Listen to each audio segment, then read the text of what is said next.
نحمده ونصلي على رسوله الكريم أما بعد فأعوذ بالله من الشيطان الرجيم يا أيها الذين آمنوا كتب عليكم الصيام كما كتب على الذين من قبلكم لعلكم تتقون أياما معدودات فمن كان منكم مريضا أو على سفر فعدة من أيام أخر وعلى الذين يطيقونه فدية طعام مسكين صدق الله مولانا العظيم وقال رسول الله صلى الله عليه وسلم الصوم جنة أو كما قال عليه الصلاة والسلام۔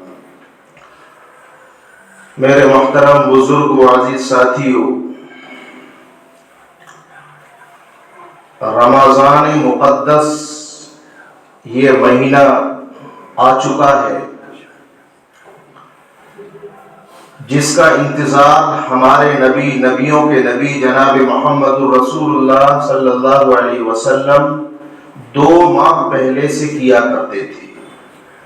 اللہ رب العزت اس مبارک مہینے میں نیکیاں بڑھا دیتا ہے۔ اگر 1 کرو گے اللہ رب العزت 70 بڑھا دیتا ہے۔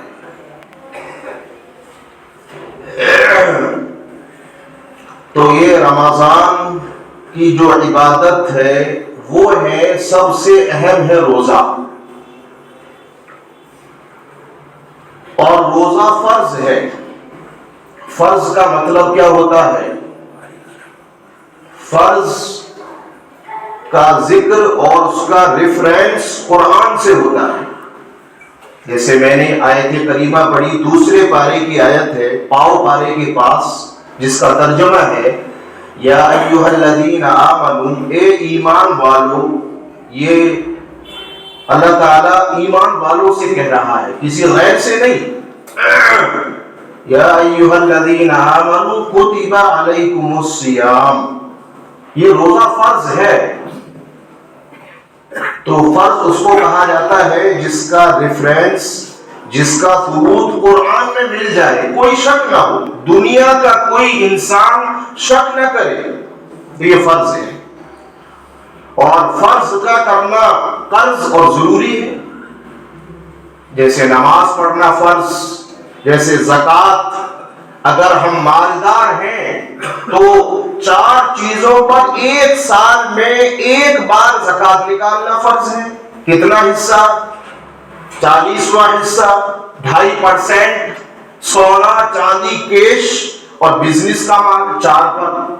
سال میں 1 بار نکالو۔ رمضان میں ضروری نہیں ہے، اس کا حساب رمضان میں نہیں ہے۔ بعض لوگ یہ سوچتے ہیں زکوٰۃ رمضان میں نکالی جاتی ہے۔ جس دن تم مالدار بن جاؤ گے اس دن ڈیٹ لکھ لیجیے، اور اس سے ہی سال آپ کا شروع ہو جائے گا۔ یہ موٹی موٹی چیزیں ہیں جو ہمارے مسلمانوں کو معلوم نہیں ہے۔ دنیا کی تعلیم بہت پڑھ لی، ایجوکیٹڈ ہو گئے، لیکن پوچھ لو زکوٰۃ کے مسائل، زکوٰۃ کا فرض ہوتی ہے، بتاؤ کن چیزوں پر ہے؟ اتنا علم سیکھنا یہ تو ہر مسلمان پر فرض ہے، جس سے حرام اور حلال کی پہچان ہو جائے۔ ہاں، دین میں ایکسپرٹ ہونا، ماہر ہونا، وہ بستی میں کم سے کم 1 ہو، جس کو ہم عالم کہتے ہیں، مفتی کہتے ہیں، وہ بستی میں 1 ہو۔ لیکن ہر مسلمان کو حلال اور حرام کا آنا فرض ہے کہ اگر آپ کے بچے نے ہائی اسکول کر لیا اور اتنا نہیں آ رہا کہ زکوٰۃ کیا ہے، خانہ کعبہ کہاں ہے، مسجد اقصی کہاں ہے، تو سمجھ لو ہم وہیں کے وہیں ہیں، جاہل ہے، بالکل کوئی فائدہ نہیں ہے۔ تو ہم نے اپنا ہی دین نہیں سکھایا بچوں کو۔ ہائی اسکول ایک بڑی ڈگری ہوتی ہے ہمارے یہاں۔ اب خود سوچ لو، طلب العلم فریضۃ علی کل مسلم، یہ نبی نے فرمایا صلی اللہ علیہ وسلم۔ علم دین جس سے حرام حلال پتہ لگے ہر مسلمان پر فرض ہے۔ کیوں نہیں سیکھا آپ نے؟ کیوں نہیں سکھایا؟ ہاں ضروری باریک چیزوں کا ایکسپرٹ، جس کو مفتی عالم کہتے ہیں، وہ بستی میں ایک ہو، تاکہ سارے بستی والے ان سے مسائل معلوم کرنے کے لیے جائیں۔ تو روزہ فرض ہے۔ اب روزہ فرض کب ہوا ہماری شریعت میں؟ نبی علیہ السلام مکے میں نبی ہونے کے بعد 13 سال رہے، 40 سال میں نبی بنے، 13 سال مکے میں رہے، 53 ہو گئے، ابھی روزہ فرض نہیں ہے۔ تو مسلمان کیا کرتے تھے؟ تو علماء کہتے ہیں ایک روزہ رکھا کرتے تھے۔ کون سا؟ وہ 10 محرم کا۔ اس لیے تو فضیلت ہے۔ فرض روزے کے بعد سب سے فضیلت والا روزہ یوم عاشورہ کا ہے۔ روزہ رکھو۔ کون کہتا ہے شربتیں پلاؤ؟ نبی علیہ السلام، صحابہ روزہ رکھا کرتے تھے۔ تو مکے کی زندگی میں تو روزے پورے مہینے کے فرض نہیں ہوئے۔ ہاں، یوم عاشورہ کا روزہ صحابہ رکھا کرتے تھے، نبی علیہ السلام رکھا کرتے تھے۔ جب مدینے میں دوسری سال ہو گئی، جس کو 2 ہجری کہا جاتا ہے، رمضان سے پہلے کا جو مہینہ شعبان کا ہوتا ہے، اس کے بعد رمضان آتے ہیں، تو شعبان میں یہ قرآن کی آیت اتری جو میں نے پڑھی، اے ایمان والو روزہ فرض کر دیا گیا، اور صرف تمہارے اوپر نہیں ہے۔ کیا مسلمان بہت سے کہتے ہیں گاؤں دیہاتوں میں جاؤ، کون بھوکا رہے؟ یہ کفر ہے کہنا۔ جس کو وہ اللہ جو ہمیں کھلا رہا ہے، پلا رہا ہے، ہمارا ہاتھ اٹھ رہا ہے، آنکھیں اٹھ رہی ہیں، پورا سب باڈی کام کر رہی ہے، کھانے کو اللہ نعمتیں دے رہا ہے، دھوپ نکال رہا ہے، وہ اگر جو آرڈر کر دے اس کو ماننا ہے۔ یہی ہے بندگی، یہی ہے اسلام، یہی ہے ایمان۔ تو روزہ فرض ہوا سن 2 ہجری میں، رمضان سے پہلے شعبان میں قرآن کی آیت اتری، روزہ فرض ہو گیا۔ اب کتنے دن کے روزے؟ چاند دیکھو روزہ شروع، اور چاند دیکھ جائے دوسرا شوال کا، اور روزے ختم، ایام معدودات۔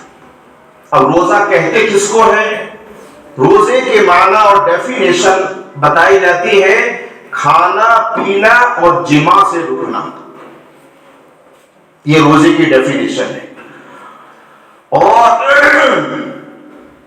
روزہ ہمارے اسلام میں تو بہت صرف کھانے پینے سے، جماع سے رکنے کا نام ہے۔ پچھلی آپ ہسٹری کو اٹھائیں اسلام کی، تو نہ بولنے کا بھی روزہ تھا، آپ اگر بولیں تو روزہ فاسد، ختم۔ جیسے آپ پڑھیں گے حضرت مریم علیہ السلام کے بارے میں، کہ جب حضرت مریم علیہ السلام کی شادی نہیں ہوئی، کاری، عیسیٰ علیہ السلام ان کے بطن اور پیٹ سے پیدا ہو گئے، اللہ نے اپنی قدرت سے بغیر مرد کے پیدا کر دیا عیسیٰ علیہ السلام کو۔ اس کے بعد لوگوں نے مریم علیہ السلام سے، اللہ نے کہہ دیا، لوگ اعتراض کریں گے، انگلیاں اٹھائیں گے، تحقیق تو کرتے نہیں۔ ہم سب کی مزاج ہے، اگر ہم نے دیکھا کہ ایک آدمی شراب کے ٹھیکے کے سامنے کھڑا ہے، حکم لگا دیں گے اس نے شراب پی ہے، شریعت نے منع کیا نہیں، پہلے تحقیق تو کرو۔ یہ ہم سب کا ایک عادت اور مزاج ہے، اس لیے اللہ نے کہا مریم لوگ انگلی اٹھائیں گے، تحقیق بعد میں کریں گے، بس یہ کہہ دینا کہ میرا روزہ ہے۔ فقولی انی نذرت للرحمن صوما فلن اکلم اليوم انسیا، میرا روزہ ہے، میں بول نہیں سکتی۔ تو معلوم ہوتا ہے کہ پہلی شریعت میں بولے تو روزہ ختم، یہاں تو کھا لیا پی لیا تب ختم ہوگا۔ لیکن ہمارے اسلام میں کتنی آسانی کر دی ہے، ہم غیبتیں، روزہ بھی ہے، غیبتیں چل رہی ہیں، کم سے کم اللہ کے واسطے ہم روزوں میں جو سامنے نہیں ہے اس کا ذکر نہ کرو۔ غیبت کس کو؟ غیبت کے معنی جو غائب ہے اس کا تذکرہ کرنا، اس کا مذاکرہ کرنا، اس کی باتیں کرنا۔ ہاں، اگر ذکر خیر ہو رہا ہے تو اچھی بات ہے، اور ہوتا نہیں ہے یہ، آپ 2 لوگ بیٹھے ہیں دونوں آپسی بات کرو، تیسرے کی نہیں، یہ غیبت ہے، بہت بڑا گناہ ہے۔ اور روزوں میں ہم اسلام نے کتنی آسانی کر دی، غیبت کرے تب بھی روزہ نہیں ٹوٹتا۔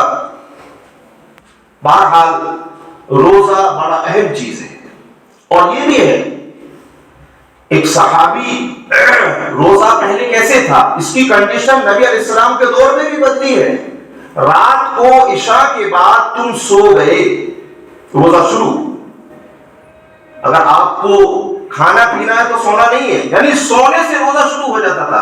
ہمارا کب شروع ہوتا ہے؟ صبح صادق، ختم سحری کا ٹائم ختم، بس روزہ شروع۔ لیکن پہلے ایسا نہیں تھا، صحابہ کے دور میں رات کو عشاء پڑھ کے جیسے ہی لیٹے روزہ شروع، سحری کھانی ہے پہلے کھا کے سو، بیوی سے بھی نہیں مل سکتے۔ ایک صحابی کے بارے میں آتا ہے کہ وہ بیوی سے مل لیے، نبی علیہ السلام کے پاس آئے۔ اب اللہ رب العزت نے بھی آسانی کر دی، فرمایا وَكُلُوا وَاشْرَبُوا حَتَّى يَتَبَيَّنَ لَكُمُ الْخَيْطُ الْأَبْيَضُ مِنَ الْخَيْطِ الْأَسْوَدِ مِنَ الْفَجْرِ، کھاؤ پیو ملو، یہ قرآن کہتا ہے، میں اپنی زبان میں، قرآن کی زبان میں، کب تک؟ جب تک صبح صادق نہ ہو، ختم سے اب اجازت ہو گئی، اور اللہ نے اس کو ذکر کیا ہے۔ بہرحال یہ روزہ بڑی فضیلت والا ہے، روزہ کون نہیں رکھ سکتا؟ کس کے لیے پرمیشن ہے نہ رکھنے کی؟ تو علماء نے بہت ساری چیزیں بیان کی ہیں قرآن میں، جیسے میں نے آیت پڑھی، ایک ہے مریض، پہلے بھی بتایا کہ ایسا مرض ہے کہ ڈاکٹر کہہ رہا ہے کہ روزہ آپ نہیں رکھ سکتے، اور ڈاکٹر بھی دیندار ہو، وہ سمجھتا ہو روزہ کیا ہے، فرض ہے۔ اب ایک تو ہوتا ہے ٹیمپریری مرض کہ ابھی 2-4 دن کے بعد پھر صحیح ہو جاؤں گا، تو وہ تو قضا کرے گا۔ جے دن 2 دن 3 دن 4 دن ڈاکٹر نے منع کیا، ٹیمپریری مرض ہے، پرماننٹ نہیں ہے۔ اور ایک ہے مرض بوڑھا آدمی ہو گیا، وہ روزہ ڈاکٹر نے کہا کبھی زندگی میں تم رکھ ہی نہیں سکتے، تمہیں دوا کھانی پڑتی ہے، تمہیں سانس کا انہیلر لینا پڑتا ہے، وغیرہ وغیرہ، تو پھر ان کے لیے ہے جو پرماننٹلی بیمار ہیں، اب وہ فدیہ دیں۔ ایک روزے کا ایک فدیہ ہے، قرآن کی آیت میں نے پڑھی، وَعَلَى الَّذِينَ يُطِيقُونَهُ فِدْيَةٌ طَعَامُ مِسْكِينٍ، قرآن کہتا ہے جو روزہ نہیں رکھ سکتے دائمی ہے، فدیہ انہی کے لیے بھی یاد رکھیے گا جو پرماننٹلی بیمار ہو گئے، روزہ کبھی زندگی میں رکھ ہی نہیں سکتے۔ اگر ان کو امید ہے گرمی کا روزہ ہے، بہت 18 گھنٹے کا روزہ نہیں رکھ سکتے، تو ڈاکٹر نے کہا مت رکھیے، لیکن سردی میں اس کی قضا رکھ سکتے ہیں، اب بھی فدیہ نہیں ہے۔ فدیہ صرف انہی لوگوں پر ہے جو کبھی نہیں رکھ سکتے، قضا بھی نہیں رکھ سکتے۔ فدیہ کتنا ہے؟ وہ ایک مسکین کو دونوں وقت کھانا کھلاؤ، یا پھر ایک مسکین کو 2.25 کلو گیہوں دے دو، ایک روزے کا فدیہ ہے، 2.25 کلو گیہوں ایک روزے کا فدیہ احتیاط۔ اس کے علاوہ مسافر آدمی ہے، سفر میں اس کو جانا ہے کہیں، اور سفر بھی شرعی ہو، 77 کلومیٹر کم سے کم، 77 کلومیٹر، اور راستے میں وہ سحری کہاں سے کھائے گا، افطار کہاں سے کرے گا، کبھی کبھی لمبا سفر ہوتا ہے 3 دن کا ٹرین میں، یا تو شریعت نے کہا ہم تکلیف دینا نہیں چاہتے، اللہ نے کہا روزہ چھوڑ دو، بعد میں قضا کرنا۔ اسی طریقے سے کوئی دودھ پلانے والی عورت ہے، اپنے بچے کو دودھ پلاتی ہے، اگر روزہ رکھے گی تو بچے کو غذا دودھ کیسے پلائے گی؟ شریعت نے کہا ہم تکلیف دینا نہیں چاہتے، روزہ قضا کرے، بعد میں کرے۔ پریگننٹ عورت ہے، حاملہ عورت ہے، اس کے لیے یہ حکم ہے، اگر ڈاکٹر نے منع کر دیا، مضر ہے، نقصان دہ ہے، تو روزہ نہ رکھے، بعد میں قضا کرے۔ اللہ رب العزت نے بہت ساری آسانیاں دی ہیں، اور روزہ کن چیزوں سے ٹوٹ جاتا ہے، یہ بھی بہت ساری چیزیں۔ آنکھ میں دوا ڈالنے سے روزہ نہیں ٹوٹتا۔ ابھی ایک سوال آیا، ایک ڈاکٹر نے بتایا کہ آنکھ کی نس تو جاتی ہے، حلق میں جاتی ہے، روزہ ٹوٹنا چاہیے۔ ہم نے ان کو جواب دیا یہ نیو جو ٹیکنیک ہے، یہ حدیث اور قرآن کے اگر خلاف ہوگی تو خلاف ہی رہے گی۔ ہم حدیث کی بات مانیں گے، ہم قرآن کی بات مانیں گے۔ تو حدیث میں آتا ہے آنکھ میں دوا ڈالنے سے، سرما ڈالنے سے روزے میں فرق نہیں آتا۔ ہاں اگر ناک میں کوئی دوا ڈالی اور نرم ہڈی سے اوپر چلی گئی، روزہ ختم، قضا کرنا پڑے گا۔ کان میں دوا ڈالی اور پردے پر چلی گئی، روزہ ختم۔ اور اسی طریقے سے سر میں تیل ڈالو، روزہ نہیں جائے گا. خوشبو لگاؤ، خوب لگاؤ. اسی طریقے سے انجیکشن لگانے سے بھی روزہ نہیں جاتا. اگر ڈائریکٹ پیٹ میں لگایا تو پھر روزہ فاسد ہو جائے گا. بلڈ نکالنے سے روزہ نہیں جائے گا. لیکن اگر آپ اسٹیم لیں گے، بھاپ لیں گے، کیونکہ وہ پانی ہے، روزہ ختم ہو جائے گا. بہت سارے مسائل ہیں. آپ جب بھی ضرورت ہو آپ مسائل فوراً معلوم کریے. ہر کسی کے پاس نمبر ہونا چاہیے کسی عالم، کسی مفتی کا، تاکہ ہم فوراً پوچھ لیں. بہرحال یہ روزے کے متعلق ہے. اللہ کے نبی صلی اللہ علیہ وسلم نے فرمایا کہ جب میں معراج میں گیا تو میں نے دیکھا کہ کچھ لوگ جو ہیں وہ الٹے لٹکے ہوئے ہیں، نیچے سے آگ جل رہی ہے. میں نے پوچھا جبرائیل یہ کون لوگ ہیں؟ یہ وہ ہیں جو روزہ نہیں رکھتے تھے. بہت بڑا سخت گناہ ہے روزہ چھوڑ دینا. ایک روزہ اگر چھوٹ گیا، پوری زندگی آپ نفل رکھتے رہو، اس کے برابر اجر میں نہیں پہنچ سکتا. اس لیے بہت سے روزہ رکھتے ہی نہیں، کوئی مرض نہیں، کچھ نہیں، بس عادت نہیں ہے. اللہ کے واسطے وہ بدلے عادت کو، وہ کوشش کرے روزہ رکھنے کی. بہت بڑا گناہ ہے.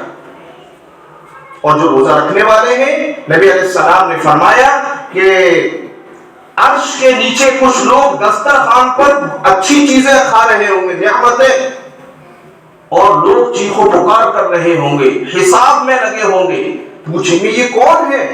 ہم حساب میں پریشان ہیں، گرفتار ہیں، اور یہ مزے سے کھا رہے ہیں. یہ وہ ہیں جو دنیا میں اللہ کے منع کرنے پر رکے تھے، آج کھا رہے ہیں، یعنی روزہ رکھنے والے تھے. تو اس لیے کوشش کریں. بہت بڑا گناہ ہے روزہ چھوڑنا. اللہ تعالیٰ عمل کی توفیق عطا فرمائے.